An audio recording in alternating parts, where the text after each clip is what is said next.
I wrote these words out last night. If there is intelligence behind life, and there is every reason to believe that there is, or that there may be,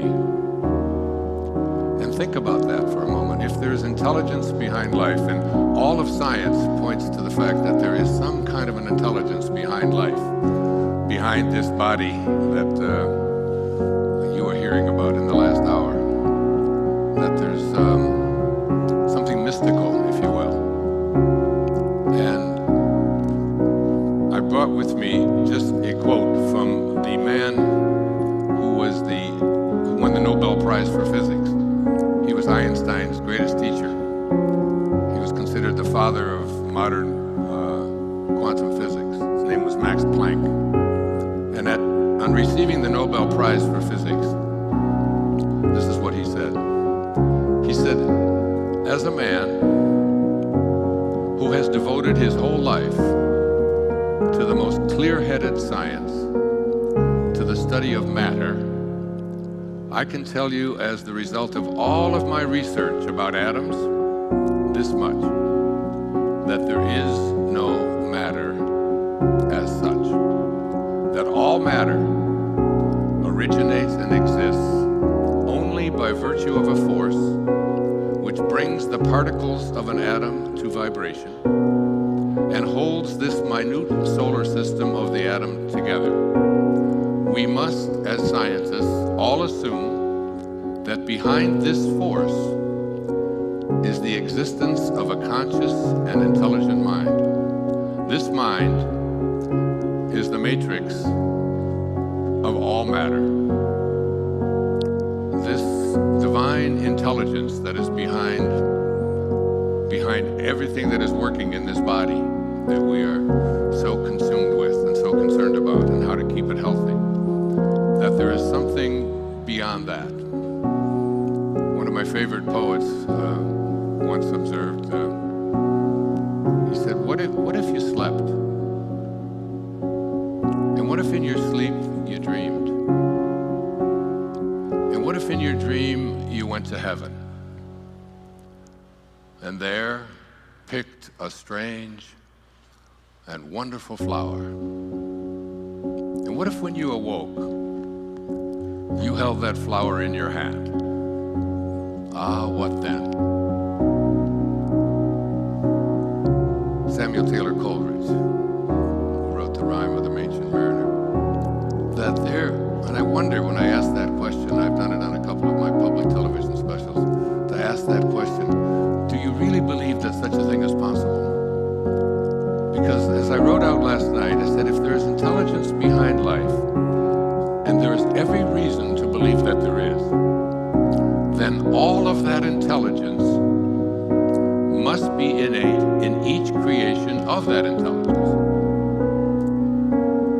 This universal mind, or this, whatever you want to call it, divine mind, the great Tao. I wrote a book 8 years ago called Change Your Thoughts, Change Your Life, which was based on the ancient teachings of the Tao Te Ching by a man named Lao Tzu, who wrote it 2,500 years ago, 500 years before the birth of Christ.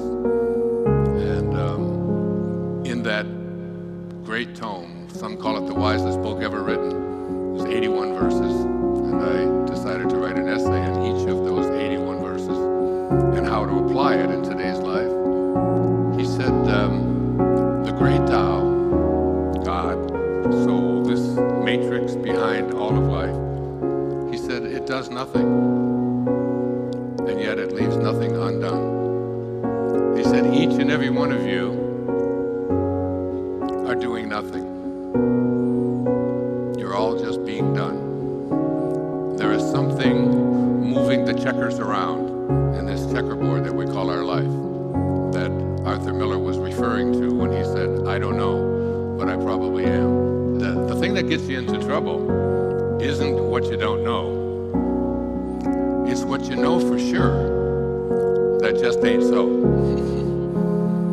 And there's so much of what we know for sure that just ain't so. Just like what I knew for sure that I wasn't going to be writing. Not only have I written another entire book and looked at all of these significant factors and features that were really at play, moving me about.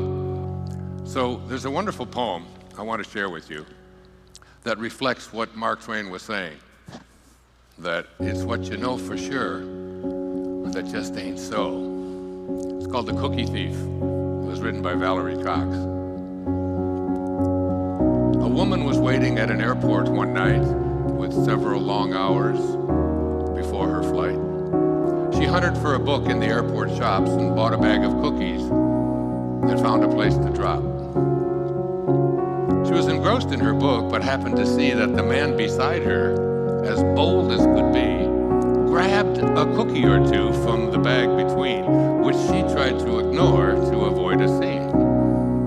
So she munched the cookies and watched the clock as this gutsy cookie thief diminished her stock.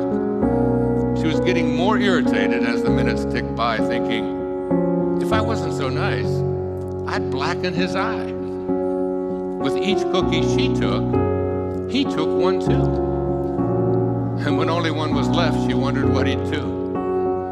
And with a smile on his face and a nervous laugh, he took the last cookie and broke it in half. He offered her half as he ate the other. And she snatched it from him and thought, oh, brother, this guy has some nerve and he's also rude. Why, he didn't even show any gratitude. She had never known when she had been so galled, and she sighed with relief when her flight was called. She gathered her belongings and headed to the gate, refusing to look back at the thieving ingrate. She boarded the plane, she sank in her seat, then she sought her book, which was almost complete. As she reached in her baggage, she gasped with surprise. There was her bag of cookies in front of her eyes. If mine are here, she moaned with despair, then the others were his, and he tried to share. Too late to apologize, she realized with grief that she was the rude one, the ingrate, the thief. Isn't that beautiful? Valerie Cox. But what I learned in reading The Secret Garden, listening to The Secret Garden, is that there is a secret garden inside each and every one of us, and that door opens inward. And there is a place within each and every one of us where we can see God at work. We can see God within ourselves. We can know that we are pieces of God. We are sparks of God. We must be like what we came from. We came from this intelligence that Max Planck spoke about, the matrix of all matter. And all of its creations must contain all of its intelligence so that it's in all of us. The ability to have that secret place, that inner Tahiti, full of peace and joy. There was a little boy in that book named Dickon who always looked at the positive side of everything. He could just never talk about death, and he would never talk about sickness, and he'd never talk about what was wrong, because he said, what you talk about, you become. What you think about becomes your reality.